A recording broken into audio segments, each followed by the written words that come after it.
always so good. They were always so good with their music. Freaking Medal of Honor. Who remembers Medal of Honor? I love this franchise. See, the sad thing is a lot of people are going to remember it from the last two entries, which are, to me, are good games, but it couldn't compete with what it was trying to compete with, so a lot of people have a bad taste of Medal of Honor. But I am one of those old folk that remember the old Medal of Honors. Remember the impact it had on gaming. If it wasn't for Medal of Honor, there wouldn't be Call of Duty. There probably wouldn't even be Battlefield. Medal of Honor was a genre-defining first-person shooter for the longest of time, and it deserves your play, your time, your respect, and your money. I can't wait to get into this list with you. Obviously, today we're doing a tier ranking of all the Medal of Honor games. I'm very, very excited to get into this. I hope you are too. Let's hop right into it. First game in the franchise, the original Medal of Honor, pitched by none other than Steven Spielberg himself. Right after he finished making Saving Private Ryan in 1998, he decided to invest in the video game world and make a World War II first-person shooter video game known by Medal of Honor. It released solely on the PlayStation 1. Now, well, I guess before I get ranking too far, as you see on my list here, I have A, B, C, and not played. I've played all of the franchise except for 2 games. And there's truly just not bad games in this franchise. Now, I'm going to put the first one at a C, as well as the second one, Medal of Honor Underground, released the next year, both at C. The games themselves aren't bad, but they have truly not aged well. It was almost like a GoldenEye mixed with worse controls. You had to sneak through certain towns, and as your dude's running, when you had to stop, and your gun would aim like this. There was no aim down the sights. There was no, typical things you see in a first-person shooter these days. But the games themselves were fun. They played great for the PlayStation 1. Great campaigns, decent length for the time period. The games were fun, but when you see what we're getting into, they just don't hold up quite like some of the other games. What's my dog getting into? Medal of Honor Allied Assault. Literally the reason why you have Call of Duty these days. Literally the reason. See, Medal of Honor Allied Assault was made by a studio named 2015 Studios. Once they released Medal of Honor Allied Assault and the 2 games you see after it, their expansion packs, half of the staff, leading by Vincent Palla and Jason West, left 2015 Studios and Medal of Honor with EA and went to Activision to form a studio known as Infinity Ward. And if you're anyone of a Call of Duty fan, you know what impact Infinity Ward has had. They created Call of Duty. Medal of Honor Allied Assault is an absolute masterpiece of a game. I'm going to put its 2 expansions here at the B level, purely because they don't hold up quite like the main game does, but the core game is insane. Absolutely insane. The way that they drop you into Lieutenant Mike Powell's boots and they just say, we're going to put you on a bunch of different fronts. You're going to go and you're going to fight in Africa, and then you're going to go over here and you're going to fight in Germany. You're going to fight through U-boats, and then you're going to go land on the Omaha beach in D-Day. Then you're going to fight through snipers and everything on streets in France. There's my dog barking again. The game was an absolute masterpiece, especially for 2002. Medal of Honor Allied Assault is a phenomenal game. Excuse me while I go check on my dog and see what he's barking at. And I can't forget the multiplayer that Allied Assault had. I mean, the servers were up for years. Actually, coincidentally, I think they shut them down in 2015. But they were up for years, and the multiplayer was phenomenal.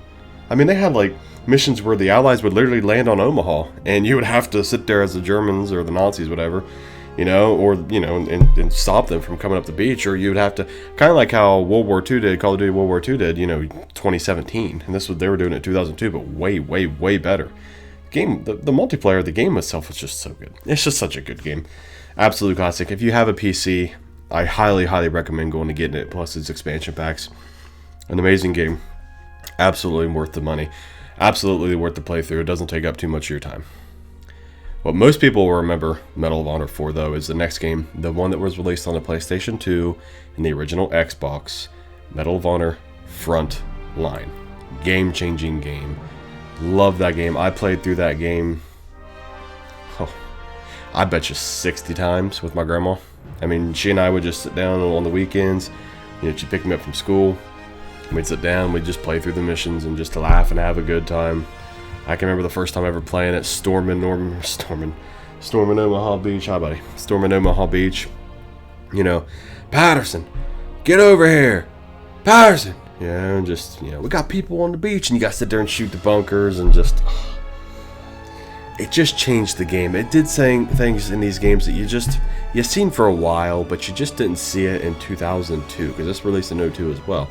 You know, simple things like storming the beaches, and then other things, you know, along the lines of sneaking into U-boats and then putting on German officers and holding up the papers and sneaking around everywhere and just, man, the nostalgia of these games, dude, it's just, they're just so good.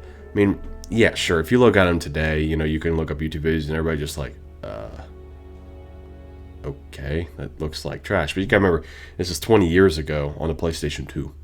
Like, what they did with these games were just phenomenal. You know, the gunplay was bad according to today's standards, but you didn't know any better then. Gosh, I miss these games. I'll be honest with you, up until Call of Duty 4, I played all the Medal of Honors and all the Call of Duties. Up until Call of Duty 4, I preferred Medal of Honor. 4, obviously, you know, Infinity War changed the game with that one, but this is one I haven't played. It was for the Game Boy Advance. It's kind of like like an RTS kind of game. It wasn't something I know. I had to look it up just to kind of get an idea what it was, because when I was looking at this list, I thought, I have no idea what that is. So, can't speak on it. Medal of Honor Rising Sun was the first time they dipped their toes in the Pacific theater of the war. You were obviously, you know, you were an American soldier and you were fighting the Japanese. I didn't like it quite as much as Frontline, but at the same time, I always kind of preferred the European theater of the war itself. But I'll tell you what, the opening mission, you know, for Frontline was D-Day. The opening mission for Rising Sun was the attack on Pearl Harbor, and I will give them credit. It gets you going right now, you know, especially for the PlayStation 2, pushing it almost to the console's limits, not quite, but the game was, you know, it was short. It was a lot shorter than Frontline. It had a really, really good story, though, like as far as the campaign itself was good. But what I liked the most about it is it had, you know, bot play where you could turn on the multiplayer and just run around. I think it was like 4, maybe 6 bots on the map at the same time. You know, it's just stuff, little things like that that just made those old games replayable and fun.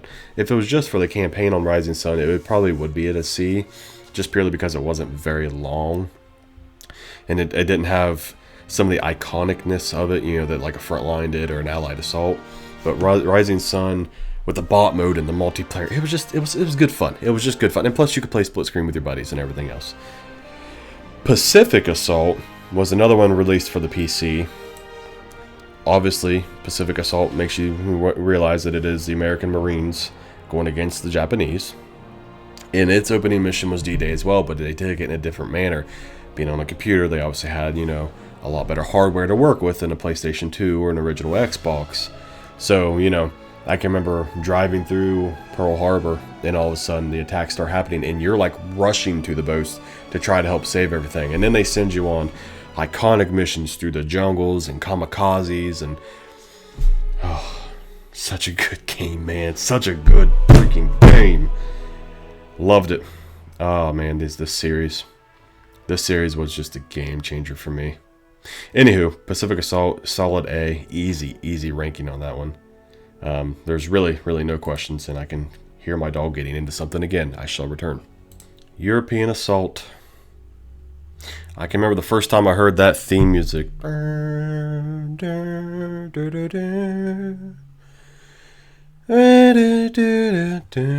gonna try to sneak it in to be in the intro of the video.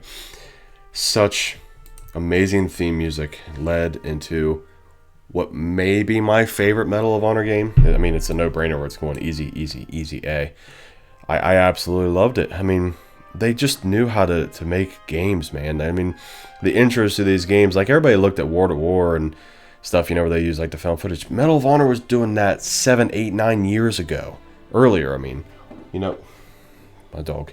They were doing that stuff way before anybody else was. It was used to have, you know, the speeches from Dwight Eisenhower or veterans, you know, how they always ask me how I survived the war. Well, I'll tell you, I fought. You know, just moments, man, that would make your tears just roll down your face, especially when you're young. You know, these are the franchises that got me into this, into the world. You know, and when you're young and you're hearing about all the brave men and women that, you know, were a part of this world and a part of this story, and then you have your grandfather or great grandfather telling you stories. You know, you hear that opening music to European Assault, and it gave me goosebumps as a youngster, and the games are special, man. They're special. Anyway, I'm getting off topic. I'm kind of all over the place. I apologize. I loved it. It was such a good game. They switched up the formula just a little bit. They were slightly shorter than Frontline. You know, not as short as like a Rising Sun, but they switched up a little bit. They tried to, you know, add some uniqueness to it. So I enjoyed it as much as I could. You know, Medal of Honor Heroes is the next one, and then Heroes 2. These were for the PSP. That's all they were for, and they were fine for what they were. Kind of generic, short stories.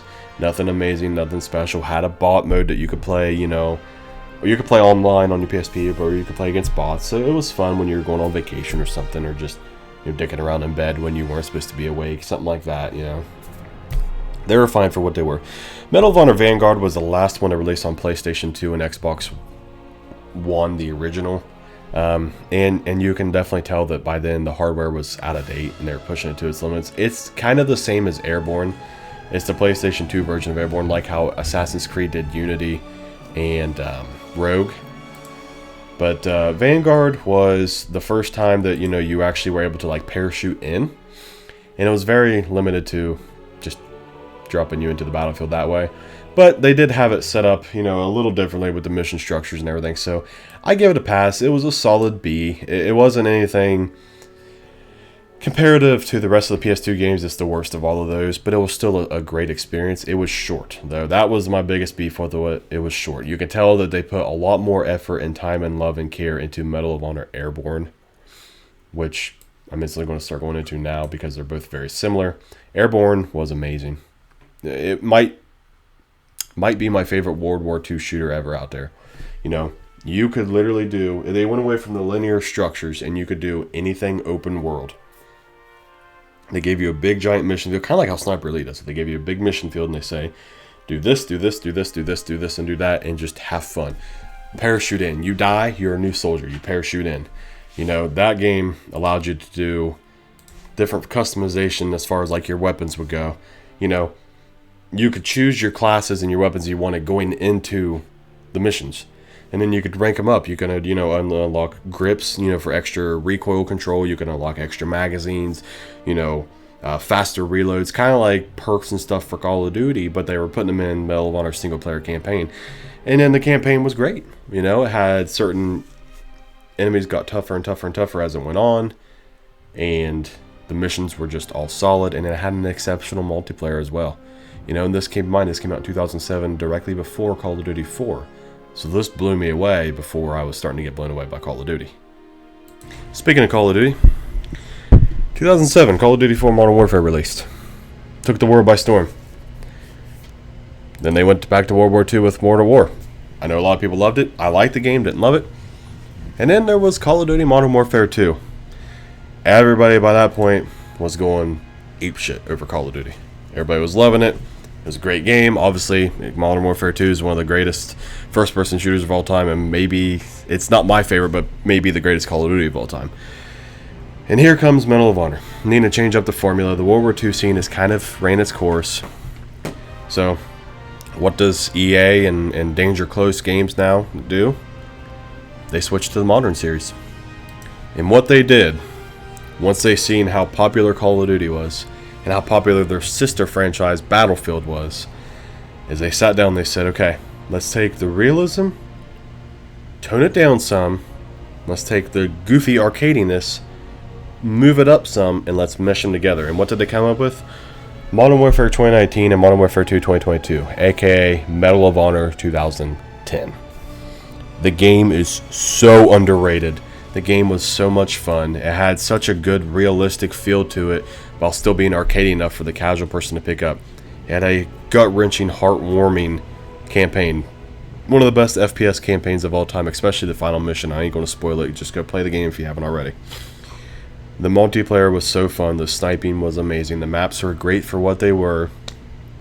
EA Danger Close Games really knocked it out of the park with this game. And I'm just going to be 100% honest with you. While it's not as good, Warfighter was a solid game as well. Here is the problem. Modern Warfare 1, Modern Warfare 2, Modern Warfare 3, Battlefield 3, Battlefield 4. It had no room to survive. Kind of like how EA's Titanfall series is. It had no room to survive. Also made by the original creators of Medal of Honor, the original Infinity Ward. EA is stupid with their games, man. Medal of Honor was such a fantastic franchise. And after 2013, when it went just done, they just put on hiatus. They said, hey, we're stupid, and we're trying to compete with Call of Duty and Battlefield with a game that's the exact same as them instead of making their own thing. They should have went Vietnam. They should have done something different. But these two games right here are absolutely phenomenal. They're great experiences. As you can tell, the first two games are C's. The rest of them are all B's. Other than Above and Beyond, which is a respawn. How the circles have just turned. 2015, Infinity Ward, Respawn, making Titanfall. Now made a new Medal of Honor game, VR. I've not played it because I don't have a VR set or a fancy enough computer to play that. So I can't speak about that one. I've heard mixed reviews. A lot of people say it's janky, a lot of people say it's great fun. Don't know. I want to watch some gameplay on it, and once I do get my PC, I'd like to play it. My point is, this franchise is special. This franchise is great. I absolutely love it. I wish I had a PlayStation 2 so I could go back and play some of the old classics. And I may just looking into investing into it because these games were just amazing. They made some of my childhood what it was. But anyway, that's going to wrap up today's video. I appreciate everybody that stayed with me here. If you like what you've seen, please consider subscribing to the channel. We're on our way to YouTube Partnered. Like the video if you haven't already. Comment down below. Let me know what you think of my list, what you think of the Medal of Honor games, the franchise as a general. And yeah, I appreciate y'all being here, and we will see you on the next one. Thank you.